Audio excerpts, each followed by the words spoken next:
የቼልሲ የዘንድሮ ውጤት አስተማማኝ የሚባል አይደለም። የተወሰኑ ጨዋታዎች ላይ ያሸንፋል፣ የተወሰኑ ጨዋታዎች ላይ ደግሞ ነጥብ ሲጥል አሊያም ደግሞ ሲሸነፍ እየተመለከትነው እንገኛለን።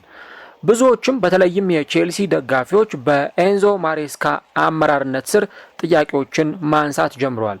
ይህ ሰው በእውነት የእንግሊዝ ፕሪሚየር ሊግ ዋንጫን ለማሸነፍ ይህ ሰው የአውሮፓ ቻምፒየንስ ሊግ ዋንጫን ለማሸነፍ እና ለነዛም ኮስታራ ተፎካካሪ ሆኖ ለመቅረብ የሚያስችለን ሰው ነው ወይ የሚሉ ጥያቄዎችን የቼልሲ ደጋፊዎች ያነሱ ይገኛሉ። በርካታ ነጥቦችን ስለነዚህ ጉዳዮች ማንሳት ይቻላል። ነገር ግን ከነዚህ ነገሮች መካከል ደግሞ አንዱ የቼልሲ ሮቴሽን ወይም ደግሞ የቼልሲ እና የኤንዞ ማሬስካ ተጫዋቾችን እያፈራረቁ የማጫወት ጉዳይ ነው አሁን ላይ ጥያቄ ምልክት ውስጥ የገባውና ብዙዎችን እያነጋገረ የሚገኘው። አሰልጣኙ ኤንዞ ማሬስካ ይህንን ሮቴሽን በሚጠቀሙበት ጊዜ ዋጋ እየከፈሉ ያሉባቸው ነገሮች እንዳሉ እየተመለከትን እንገኛለን። የሆኑ ተጫዋቾችን ለማሳረፍ ሲሉ የሚጠቀሟቸው ተጫዋቾች የምር በዛ ጨዋታ ላይ ኮፓፕ አድርገው የሚጫወቱ ተጫዋቾች ናቸው ወይ የሚሉ ጥያቄዎች ናቸው የተነሱ የሚገኙት እና አሰልጣኙ አሁን ይህንን ሮቴሽናቸውን መልሰው ማጤን አያስፈልጋቸውም ወይ መልሰው ማሰብ አያስፈልጋቸውም የሚሉ ነገሮች የተነሱ ናቸው እና በኤንዞ ማሬስካ ሮቴሽን በኩል ምን አይነት ጥያቄዎች ይነሳሉ፣ ምን ክፍተቶች ይሳሉ፣ ምን ነገሮች መሻሻል አለባቸው የሚሉትን ጉዳዮች እስከ ቪዲዮ መጨረሻ ድረስ ከኛ ጋር አብራችሁ ከቆያችሁ የምንነግራችሁ ይሆናል። ሰላም ጤና ይስጥልን የተወደዳችሁና የተከበራችሁ ውድ የቻናላችን ተከታታዮች እንዴት ናችሁልን? እግዚአብሔር ይመስገን እኔ በጣም ደህና ነኝ። የምትገኙት አራዳ ሜዳ ኦፊሻል ዩቲዩብ ገጻችን ላይ ነው። ለቻናሉ አዲስ ከሆናችሁ የዩቲዩብ ገጹን ሰብስክራይብ በማድረግና የሮል ምልክቷን በመጫን የቻናላችን ቤተሰቦች እንድትሆኑ የአክብሮት ግብዣችን ነው። እንዲሁ ደግሞ ዩቲዩብ ፕሮግራሙ ለብዙዎች እንዲያደርሰው ፕሮግራሙ ውስጥ ጀምሩ፣ ላይክ በማድረግ ጀምሩት። ይሄ ፕሮግራም ቢያንስ 300 ላይክ እንዲኖረው እንፈልጋለን። ያው የዩቲዩብ አልጎሪዝም ነው፣ ለዛ ነው ሁልጊዜም ላይክ አድርጉ የምላችሁ። እናም ፕሮግራሙን ዩቲዩብ ለብዙዎች ሪኮመንድ እንዲያደርገው እናንተ በብዛት ላይክ ማድረግ አለባችሁና ፕሮግራሙን ሁላችሁም ስትጀምሩ ላይክ በማድረግ ጀምሩ። የአራዳ ሜዳ ኮሜንታተር ተስፋ ወርቅ ሉልሰገድ አብሬያችሁ ቆይታ አደርጋለሁ። ፈጣሪ ፈቅዶ እንግዲህ በዚህኛው ፕሮግራማችን ላይ ዳግም ከእናንተ ጋር ተገናኝተናል። የቼልሲን ሮቴሽን የአሰልጣኝ ኤንዞ ማሬስካን ሮቴሽን እና በክለቡ ውስጥ ያሉትን አንዳንድ ክፍተቶች እንግዲህ በዚህኛው ቪዲዮአችን ላይ የምንመለከት ይሆናል። እስቲ እናንተ ስለ ኤንዞ ማሬስካ ምን አይነት ሀሳብ አላችሁ? በክለቡ ሮቴሽን ዙሪያ አሰልጣኙ ሮቴት በሚያደርጋቸው ተጫዋቾች ዙሪያ ምን አይነት ሀሳብ አላችሁ የሚለውን ኮሜንት ላይ የገባችሁ ሀሳቦቻችሁን ልጽፉልን ትችላላችሁ። ነገር ግን አሁን የኤንዞ ማሬስካ አቀራረብና ተጫዋቾችን የማሳረፉ ሂደት ጥያቄ የሚያስነሱ ነገሮችን እየፈጠረ ይገኛል። ለእኔ እንደሚገባኝ ወይም እንደምረዳው ሮቴት ማድረግ አስፈላጊ ነገር ነው፣ ምንም የሚያጠያይቅ አይደለም። ዘንድሮ በተለይ ቼልሲ የሆኑ ውድድሮች ላይ ተፎካካሪ ሆኖ ከተመለከትነው እጅግ በጣም የሚያስገርም ነው፣ እጅግ በጣም የሚያስጨበጭብ ነው። ጭራሽ ደግሞ ዋንጫ ሲያነሳ ካየነውማ ሌላ በቃ ክለቡ በጣም የሚያስደንቅ ሌቭል ላይ ደርሷል ማለት ነው። ይህን ያልኩት ከምን አኳያ ነው? ክለቡ በባለፈው ዓመት 64 ጨዋታዎችን ያደረገ ቡድን ነው። ይህን ነገር እንግዲህ ብዙ ጊዜ ደጋግሜ ሳላወራው አልቀርም፣ ብዙ ጊዜ አንስቼዋለሁ። ይህን ነገር በቃ ክለቡ ውስጥ ስላለው ነገር ደጋግሜ አንስቻለሁ እና 64 ጨዋታ ማድረግ ማለት ክረምት ላይ ቀላል የሚባል ነገር አይደለም። ክለቡ በዓለም የክለቦች ዋንጫ ፍጻሜ ድረስ ደርሶ ዋንጫውን አንስቷል። ያውም ትልልቅ የሆኑ ተጋጣሚዎችን ገጥመው እና ፔዥን አሸንፈው ማለት ነው። ኮንፈረንስ ሊግ እስከ ፍጻሜው ተጉዞ ዋንጫ ያሸነፈ ቡድን ነው። ፕሪሚየር ሊግ ላይ ቶፕ 4 ለመግባት እስከ 38ኛው ሳምንት ድረስ ከፍተኛ ፉክክር ነበር። ከዛ ኤፍኤ ካፕና ካራቦ ካፕን ደግሞ ጨምሩበት። ተጫዋቾቹ ጋር ፋቲግ መዛልና መዳከም ስንል በአካል ብቻም አይደለም በአእምሮም ጭምር መዳከሞች እንደነበሩ በግልጽ ያየነው ነገር ነው። እሺ ከዛስ በኋላ ምንድን ነው? የተጫዋቾች ጉዳት ደግሞ ሪስክ ነበር ለቼልሲ። ምክንያቱም በቂ የሆነ የፕሪሲዝን ዝግጅት እንኳን አላከናወኑም በዓለም የክለቦች ዋንጫ ምክንያት። ኤንዞ ማሬስካ እንደውም ፕሮግራም ሰርቼበት ነበር አስታውሳለሁ። የዓለም የክለቦች ዋንጫ ጊዜ ቅሬታቸውን ሲያቀርቡ ነበር።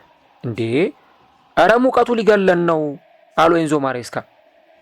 ወበቁ የሚቻል አይደለም፣ ይኸው ልምምድ እንኳን የሰራ ነው ለአጭር ደቂቃዎች ነው፣ በቂ ልምምድ እንኳን መስራት አልቻልንም፣ አየሩ ከሚታሰበው በላይ በጣም አስቸጋሪ ነው ብለው ሲናገሩ ነበር። እንግዲህ አስቡት ያንን ዋንጫ ሲያነሱ የጨዋታ መደራረቦችን ተቋቁመው የተጫዋቾችን መድከም ተቋቁመው አየር ጸባዩን ተቋቁመው ነው ያንን ውጤታማነት ያሳኩት እና ወደ ፕሪሲዝን ሲመጡ ከሁለት ሳምንት ያነሰ ጊዜ ተዘጋጅተው ነው ወደ ፕሪሚየር ሊጉ የመጡት። አሁን ታዲያ ያ ነገር ሲሆን ሮቴት ማድረግ በጣም አስፈላጊ ነው። ተጫዋቾችን ማፈራረቅ በጣም አስፈላጊ ነው። በቃ ይሄ እንደ ቅንጦት የሚታይ አይደለም፣ ግዴታ ነው።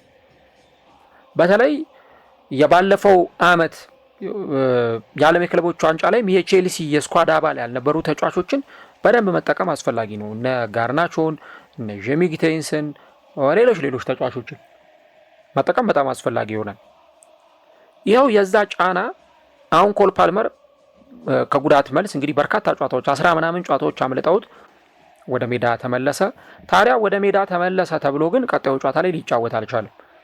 ከዚህ አሰልጣኙ ኤንዞ ማሬስካ ለምንድን ነው ተጫዋቹን በቻምፒየንስ ሊግ ጨዋታ ላይ ይዛችሁት ያልተጓዛችሁት ተብሎ ሲጠየቁ ኮል ፓልመር አሁን በየ3 ቀኑ ጨዋታ ለማድረግ ዝግጁ የሆነበት ሁኔታ ላይ አይደለም የሚገኘው ብለው ነው እሳቸው የተናገሩት። ከዚህ በላይ እኮ በቂ ማሳያ የለም። በክለብ ውስጥ ያለውን የጨዋታ መደራረብና የጨዋታ ጫና እንዲሁም ደግሞ ሮቴሽን የማድረግ አስገዳጅነት ከዚህ በላይ በደንብ ኤክስፕሌን ሊያደርግና ሊገልጽ የሚችል ሊያብራራ የሚችል ነገር የለም። እንግዲህ እንደምታስታውሱት ቼልሲ በዘንድሮ የአውሮፓ ቻምፒዮንስ ሊግ አያክስን 5-1 ባሸነፈበት ጨዋታ ላይ አሰልጣኙ ኤንዞ ማሬስካ ምን አይነት ተጫዋቾችን ነበር የተጠቀሙት? እነማንን ነበረ ወደ ሜዳ ያስገቡት? እነማንን ነበር ያሰለፉት የሚለውን ነገር ብታስታውሱ እሳቸው በተቻላቸው መጠን በተለይ ደግሞ በክለብ ውስጥ ያለውን ሁኔታ በማከለ መልኩ የሆኑ ተጫዋቾችን ለማስገባትና ለማሰለፍ ሙከራ አድርገው ነበር። በእርግጥ ተጋጣሚያቸውም ያን ያክል አስቸጋሪ አልነበረም። አያክስ ያን ያክል አስቸጋሪ ተጋጣሚም አልነበረም። ግን ደግሞ ከግብ ጠባቂ ጀምሮ ለውጥ አድርገዋል። እዛ ጨዋታ ላይ ዮረል ሃቶን አስገብተዋል፣ ጆርገንሰንን አስገብተዋል፣ ሮሚዮ ላቪያን አስገብተዋል፣ ፋኩንዶ ቦናንቴን አስገብተዋል፣ ማርክ ጊዩን አስገብተዋል፣ ጄሚ ጊቴንስን አስገብተዋል። ኢቭን ዘንድሮ በተደጋጋሚ ጊዜ ሲጀምር የማንመለከተውን ፎፋናን፣ ቶሲን አዳራቢዮን አስገብተዋል።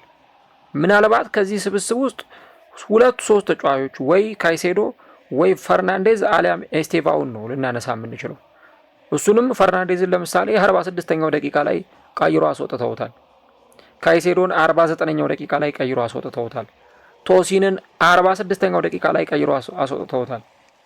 እንዲህ አይነት ነገሮችን ነው እንግዲህ እሳቸው ሲያደርጉ የነበሩት። ከዛ እንደውም ጭራሽ እነ ቴሪክ ጆርጅ እነ አቼምፖንግ ሌላኛው የቼልሲ ታዳጊው ተጫዋች እና በዚህ ቡድን ውስጥ ተስፋ የሚጣልበትን ሬጂ ዋልሽ 17 ዓመቱን ታዳጊ ወደ ሜዳ እስከ ማስገባት ደረጃ የደረሱባቸው ጊዜያቶች ነበሩ። ይሄ እንግዲህ ሮቴሽኑ እዚህ ደረጃ ሊደርስ እንደሚችል ከግብ ጠባቂ ጀምሮ ስር ነቀል ለውጥ እንዲያደርጉ ሊያስገዳቸው የሚችል መሆኑንም ማንሳት እጅግ በጣም አስፈላጊ ነው የሚሆነው ማለት ነው። አሁን እሳቸው ይህንን ሮቴሽን ሲያደርጉ ግን ከዛ ደግሞ የክለቡ ውስጥ ውጤት እንዴት ባለ መንገድ ሊቀጥል ይችላል፣ ክለቡ በሮቴሽን ውስጥ ውጤቱን አያጣም ወይ የሚሉ ነገሮች መኖር አለባቸው። እንግዲህ ማሬስካ ሮቴት ማድረግ ስኳዱን ሮቴት ማድረግ ከጀመሩበት ጊዜ አንስቶ 119 ለውጦችን አድርገዋል። በ23 ጨዋታዎች ቤስት 11 ላይ 119 ለውጦችን አድርገዋል። ይሄ እንግዲህ በ23 ጨዋታ የተመዘገበ ለውጥ ነው፣ በሁሉም ውድድር ቻምፒየንስ ሊግን ፕሪሚየር ሊግንም ጨምረን ማለት ነው። እና በአቬሬጅ በአንድ ጨዋታ ላይ ከ5 ጊዜ በላይ አሰልጣኙ ለውጥ ያደርጋሉ ወይም ተጫዋቾችን ይቀያይራሉ፣ ሮቴት ያደርጋሉ እንደማለት ነው። እንግዲህ 119 የሚለው ቁጥር የሚያሳየን አሰልጣኝ ኤንዞ ማሬስካ ከየትኛውም የፕሪሚየር ሊግ አሰልጣኝ በላይ በርካታ ጊዜ ተጫዋቾችን ሮቴት እንደሚያደርጉ እንደሚያፈራርቁ የሚያሳይ ነው። እንግዲህ ባለፈው በአታላንታ ክለቡ 2-1 ሲሸነፍ ሜዳ ላይ የነበረው እንቅስቃሴ እንዳለ ሆኖ የቡድኑ የማጥቃት ሂደት የመከላከል ሂደት እንዳለ ሆኖ አሰልጣኙ ግን ምን ያክል ደግሞ ተጫዋቾችን ሮቴት ለማድረግ ሞክረዋል የሚለውን ነጥብ ማንሳት አስፈላጊ የሆነ በቦርንመዙ ጨዋታ ላይ አሰልጣኙ እነ ኩኩሬያን እነ ሬሲ ጀምስ እነ ፈርናንዴዝን እነ ፔድሮ ኔቶን እነ ሊያም ዴላፕን አስገቡ አይደለ? ልክ ከአታላንታ ጋር በተደረገው የቻምፒየንስ ሊግ ጨዋታ ላይ ደግሞ ራሱ ኩኩሬያን አስገቡ፣ ሬሲ ጀምስ እነ ሞይሰስ ካይሴዶ ኤንዞ ፈርናንዴዝ ወደ ሜዳ ገቡ። ሊያም ዴላፕ የዛም የቦርንመዙ ጨዋታ ላይ ገብቶ ነበር። በዚህ ጨዋታ ላይ ጆዋ ፔድሮ ነው የጀመረው። አቼምፖንግ በዚህ ጨዋታ ላይ ገብቷል። እነ ባዲያሺሊ በዚህ ጨዋታ ላይ ገብቷል። ኢቭን እነ ቴርቦ ቻሎባን እንኳን ቢጫ ካርድ ተመልክቷል ብለው ተጫዋቹን እንደገና ሲቀይሩት ተመልክተናል በዚህ ጨዋታ ላይ ማለት ነው። እና አሰልጣኙም ቢሆን በርካታ ተጫዋቾችን የቀያየሩባቸው ብዙ ጨዋታዎች እንደነበሩ ተመልክተናል። እንግዲህ በዚህ ዓመት ወደ 101 የሚጠጉ የተጫዋች ቅያሬዎችን አሰልጣኙ አድርገዋል። ይሄ ደግሞ በአቬሬጅ በአንድ ጨዋታ ላይ 4.39 እንደማለት ነው። እንግዲህ አሰልጣኙ በአንድ ጨዋታ ላይ በቃ አራት ተጫዋቾችን ቶሎ የሚቀያይሩ አሰልጣኝ ናቸው እና አሁን እውነት ለመናገር እንደው ቱ ቢ ፌር አሰልጣኙ አሁን ባለው ሁኔታ ያውም ቼልሲ በየ3 ቀኑ ጨዋታ እያከናወነ ባለበት በዚህ ጊዜ ተጫዋችን ይሄ ያቀያየሩ አለማጫወት ወይ ደግሞ ሮቴሽን አለማድረግ አይቻልም። አሁን ባለው የቼልሲ ስኳድ ያውም ደግሞ ከቼልሲ ተጫዋቾች አምና ከነበረባቸው ጫና አንጻር አሁን ተጫዋቾችን አለመቀየር በፍጹም አይቻልም። ይሄ በጣም ወሳኝና አስፈላጊ ነገር ነው። ግን ደግሞ በዛ ውስጥም ውጤት ላለማጣት የሆኑ የተሻሉ ነገሮችን ማድረግ እጅግ በጣም ወሳኝ ነገር ይሆናል። ለምሳሌ እነ ዣኦ ፔድሮን እነ ጋርናቾን የሚጠቀሙባቸው ሁኔታዎች አሁን ዣኦ ፔድሮ በየጨዋታዎቹ ላይ ቢያሰልፉት ያን ያክል ችግር የሚፈጠር ነገር አይሆንም። ምክንያቱም አምና በብራይተን ሲጫወት የነበረ ተጫዋች ነው። ጫና ውስጥ አልነበረም። በሳምንት አንድ ቀን የሚጫወት ተጫዋች ነው። ከዛ በኋላ ደግሞ ያንን የቼልሲ ጫና ውስጥ ያልነበረ ተጫዋች ነው። አሊያንድሮ ጋርናቾንም ብትመለከቱ እንደዚህ አይነት ነገሮችን ልናነሳ እንችላለን። ከአርሰናል ጋር በተደረገው ጨዋታ ላይም የተወሰኑ ለውጦችን አሰልጣኙ አድርገው ነበር። አንዳንድ ተጫዋቾችን ወደ ሜዳ በማስገባት የሆኑ ተጫዋቾችን ደግሞ ለማሳረፍ የተለያዩ ጨዋታዎች ላይ ሙከራዎችን ሲያደርጉ ነበር እና አሰልጣኙ እንግዲህ በ3 ጨዋታዎች ብቻ ማለት ነው 16 ለውጦችን በመጀመሪያው የፈርስት ላይን አፕ ወይም በቋሚ 11 ውስጥ 16 ለውጦችን አድርጓል በ3 ጨዋታዎች። ተጨማሪ ደግሞ የ12 ተጫዋቾች ቅያሬዎችን ተመልክተናል። ከዛስ ምላሹ ምን ሆነ አትሉ? ገስ ዋት ምንድን ነው የተፈጠረው? 3 ቼልሲ ሊያጣ በማይገባቸው ጨዋታዎች ላይ የቼልሲን ነጥብ ማጣት፣ የቼልሲን ነጥብ መጣል፣ በጣም ዲስአፖይንትድ የሚያደርጉ ውጤቶች የተመዘገቡበት ጊዜ ነበር። በሊድስ ዩናይትድ እና በአታላንታ መሸነፍ፣ ከቦርንመዝ ጋር ደግሞ አቻ መለየት። አሁን ለዛ ነው ቅድም መግቢያችን ላይ ይሄ ነገር ድጋሚ መታሰብ አለበት። አሰልጣኙ ኤንዞ ማሬስካ ድጋሚ ሊያጤኑት ይገባል። ተጫዋቾችን የሚቀይሩበት ሁኔታ፣ ሮቴት የሚያደርጉበት ሁኔታ ክለቡን ውጤት እንዳያሳጣው በደንብ መታየት አለበት የሚሉ ነገሮች ሲነሱ ነበር። የቀድሞ የማንቸስተር ዩናይትድ ተጫዋች ዋይኒ ሩኒ በአሁኑ ሰዓት ያው ቴሌቪዥን ላይ የተለያዩ ሀሳቦችን ሲሰጥ እንመለከታለን እና ሩኒ ከቢቢሲ ጋር ቆይታ አድርገው ነበር። በተለይ ቼልሲ ከአዘርባይጃኑ ክለብ ካራባክ ጋር ተጫውቶ 2-2 በተለያየበት ጨዋታ ላይ እና ዋይኒ ሩኒ ከቢቢሲ ጋር በነበረው ቆይታ ስለዛ ጨዋታና ስለ ኤንዞ ማሬስካ ሲናገር ተጫዋቾች መጫወት ይፈልጋሉ፣ ጥሩ የሆነ ሪሌሽንሺፕ፣ ጥሩ የሆነ ግንኙነት መፍጠር ይፈልጋሉ። ነገር ግን ተጫዋቾችን አሁንም በመቀየር ሂደት ውስጥ ተጫዋቾች ደስተኛ ላይሆኑ ይችላሉ እና እንደዚህ አይነት ውጤቶች ደግሞ የሚመዘገቡበት እድል ሊሰፋ ይችላል። የዛን ጊዜ ምንም አይነት ጥያቄ ማንሳት አትችልም። ምክንያቱም እነሱ ሜዳ ላይ እየገቡ ካልሆነ ምን ብሎ ጥያቄ ማንሳት ይቻላል ብሎ ነበር ሲናገር የነበረው ዋይኒ ሩኒ። እንግዲህ ቅድም እንዳልኳችሁ በርካታ ቅያሬዎች፣ በርካታ የተጫዋች ለውጦች እየተደረጉ ነው የሚገኙት። አሁን የቼልሲ የማሸነፍ ንጻሬንም ብትመለከቱት ዊኒንግ ፐርሰንቴጁ 52.17% ነው። በተለይ ደግሞ ብዙ ሮቴት የሚደረግባቸው ቦታዎች አሁን ከመከላከሉ ጋር ተያይዞ የቼልሲን መከላከል የሚመለከቱ ለውጦች የሚደረጉባቸው ቦታዎች ናቸው። የሆነ ጨዋታ ላይ ቻሎባ ይገባል፣ የሆነ ጨዋታ ላይ ባዲያሺሊ ይገባል፣ የሆነ ጨዋታ ላይ ፎፋና ይገባል፣ የሆነ ጨዋታ ላይ ደግሞ ቶሲን አዳራቢዮ ይገባል። ያውም የቼልሲ ደጋፊዎች በቶሲን አዳራቢዮ በፍጹም ደስተኛ አይደሉም። ይህን ተጫዋች ሜዳ ላይ ሁሉ ማየት የማይፈልጉ ደጋፊዎች አሉ፣ እውነት ለመናገር ማለት ነው። እና አሁን እነዚህ ሂደቶች ቼልሲን ውጤት እያሳጣው እንዳይመጣ በጣም ስጋት አላቸው። አሁን እኮ ቼልሲ 2ኛ ደረጃ ላይ ተቀምጦ ነበር አይደለ? ከአርሰናል ጋር ያለ ነጥብ ልዩነት 6 ነው። አርሰናልን ካሸነፈ ነጥብ ልዩነቱ ወደ 3 ዝቅ ይላል። በቃ ከዛ በኋላ ቼልሲ ሪል ኮስታራ የዋንጫ ተፎካካሪ ሲሆን እንመለከተዋለን የሚሉ መረጃዎች፣ የሚሉ ሀሳቦች ሲነሱ ነበር። ቼልሲ በ10 ተጫዋች ተጫውቶ እንደዛ አይነት ተፎካካሪነት ማሳየቱ አርሰናልን ነጥብ ማስጣሉን ካደነቅን ከቀናት በኋላ ግን ቼልሲ በአንድ ጊዜ ነው ዘጭ ብሎ የወረደው። አሁን ያው ቶፕ 4 ውስጥ ሁሉ የለም፣ 5ኛ ደረጃ ላይ ተቀምጧል። ክሪስታል ፓላስ ሳይቀር ቼልሲን በልጦታል። እንግዲህ ባርሴሎናን ካሸነፈ በኋላ የነበረው ቼልሲ ያያችሁት ነው። ከአርሰናል ጋር በ10 ተጫዋች ተጫውቶ 1 ነጥብ ይዞ ወጣ። የተደነቀ የሜዳ ላይ እንቅስቃሴ ነበር። ከዛ በኋላ ግን እንዳያችሁት ነው። በሊድስ ዩናይትድ ቼልሲ እስከ መሸነፍ ደረጃ ደረሰ። እንግዲህ ሊድስ ዩናይትድ ምን አይነት ቡድን ነው? ያው ዘንድሮ የምታውቁት ታውቃላችሁ። ለአለመውረድ የሚጫወት ቡድን ነው ሊድስ ዩናይትድ። በሊድስ ዩናይትድ ቼልሲ ተሸነፈ። እሺ ሲባል ከቦርንመዝ አቻ ወጣ። እሺ ሲባል ባለፈው ደግሞ እንደገና በአታላንታ ተሸነፈ። በ4 ጨዋታ ላይ ቼልሲ 3 ነጥብ ይዞ መውጣት አልቻለም። አሰልጣኙ ኤንዞ ማሬስካም ሲናገሩ ነበር፣ እኔ በ4 ጨዋታ በፍጹም 2 ነጥብ ብቻ ይዘን እንወጣለን ብዬ አስቤ አላውቅም ነበር አሉ። አስቡ እስቲ ከአርሰናልና ከቦርንመዝ ጋር ነው 1 ነጥብ ቼልሲ ይዞ ወጣ።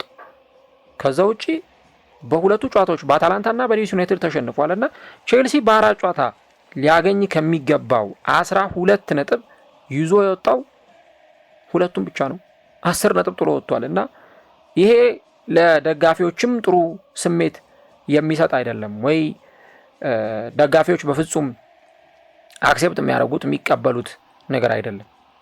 ዛሷይ አሰልጣኝ ኤንዞ ማሬስካ ምንም እንኳን ሮቴሽን አስፈላጊ እንደሆነ ቢታመንም ተጫዋቾችን እያፈራረቁ ማጫወት በጣም ወሳኝና መሰረታዊ የሚባል ነገር ቢሆንም ነገር ግን ያንን ሮቴሽን መልሰው ማጤን፣ መልሰው ማስተካከል፣ ማሰብ ይኖርባቸዋል። መቼ ነው እነዛን ሮቴሽኖች የሚያደርጉት? በየትኞቹ ጨዋታዎች ላይ ነው?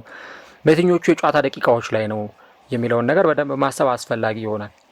እንግዲህ በባለፈው ከአታላንታ ጋር በተደረገውም ጨዋታ ላይ ቻሎባ ቢጫ ካርድ በመመልከቱ ምክንያት ከረፍት መልስ ቻሎባን በመቀየር ነው ዌስሊ ፎፋናን ወደ ሜዳ ያስገቡት። ታዲያ ፎፋናን እንደተመለከታችሁት ከአታላንታዎች ፍጥነት ጋር የሚሄድ አይነት ፐርፎርማንስ አላሳየም ነበር። ከነሱ ፍጥነት ጋር ከነሱ ፊዚካሊቲ ጋር የሚሄድ ተጫዋች አልነበረም። ለዛ ነው ቼልሲ በ10 ደቂቃዎች ውስጥ እንግዲህ እንደገና መሪነቱን የተነጠቀውና 2ኛ ጎል ተቆጥሮበትም ጭምር ከዛ በኋላ በዛ ጨዋታ ላይ ተሸንፎ ሊወጣ የቻሉ። በእርግጥ ፎፋና መጥፎ ተጫዋች አይደለም። ጥሩ አቅም ያለው ጥሩ የመከላከል አቅም ያለው ተጫዋች ነው። በርካታ ጨዋታዎች በጉዳት ያመለጡት ተጫዋች መሆኑን ሳንዘነጋ ሳንረሳ እና አሁን እንደዚህ ባሉት ሁኔታዎች ላይ በተለይ ቼልሲ ጨዋታውን 1-0 ሲመራ የዛን ጊዜ ምን አይነት ነገሮች ናቸው ሊደረጉ የሚችሉት? ቼልሲ ጨዋታውን ማኔጅ ማድረግ በሚችልበት ጊዜ ኤንዞ ፈርናንዴዝን ቀይረ ስታስወጣ ከዛ በኋላ ደግሞ የማሎ ጉስቶስ ቅያሪ በትክክል ከክለቡ ውጤት ጋር አብሮ መሄድ ነው ወይ? ኤስቴቫኦ ተጠባባቂ ወንበር ላይ ተረስቶ ነበር የዛኔ ተቀይሮም ወደ ሜዳ አልገባም። እና የቼልሲ ፕላን ኤ ምንድነው? ከፕላን ኤው በተጨማሪ ደግሞ የተጫዋቾቹ ሮቴሽን እንዴት ባለ መንገድ ሊቀጥል ይችላል የሚለውን ነገር ማየት በጣም አስፈላጊ ነው። እና አሁንም ያው ቼልሲ በየ3 ቀኑ የሚጫወት ቡድን ነውና የሆኑ ሪስኮችን ለመቀነስ ሲባል መቀየር ያለባቸውን ተጫዋቾች ሊቀይሩ ይችላሉ። ሮቴሽን በደንብ ሊያደርጉ ይችላሉ። ዛሬ ያየነውን ቤስት 11 ቀጣይ ላናይ እንችላለን። በተፈጥሮ ደግሞ ቤስት 11 ራሱ ሲቀያየር ጥሩ ነገርን ይዞ ላይ መጣ ይችላል። ዛሬም ተጫዋች መቀየር፣ ከዛ ነገም ተጫዋች መቀየር፣ ከነገ ወዲያም ተጫዋች መቀየር እንዲሁ በተፈጥሮ ዝም ብላችሁ ስታዩት አንዳንዴ መጥፎም ሊሆን ይችላል። አሁን ቼልሲ ኤቨርተንን ከገጠመ በኋላ እንደገና ደግሞ ከ3 ቀናት በኋላ ከ2 ቀናት ረፍት በኋላ ካርዲፍን ይገጥማል። ከዛ ደግሞ እንደገና 3 ቀናትን አልፎ ከኒውካስል ጋር የሚጫወት ይሆናል እና አሁንም ተራራቢ ጨዋታዎች ስላሉበት ለዚህ ሲባል ያው ይህንን ሮቴሽን ማኔጅ ማድረግ በጣም አስፈላጊ ጉዳይ ነው የሚሆነው። ስለ ኤንዞ ማሬስካ ሮቴሽን ምን ሀሳብ አላችሁ? በተለይም በዋነኝነት አሰልጣኙ እነዚህን ነገሮች እንዴት አድርገው ቢጠቀሙባቸው፣ ስኳድ አላቸው፣ የስኳድ ችግር የለባቸውም፣ ያንን ስኳድ እንዴት አድርገው ቢጠቀሙበት ውጤታማ ሊያደርጋቸው ይችላል የሚሉትን ነገሮች ኮሜንት ላይ የገባችሁ ሀሳቦቻችሁን ልጽፉልን ትችላላችሁ።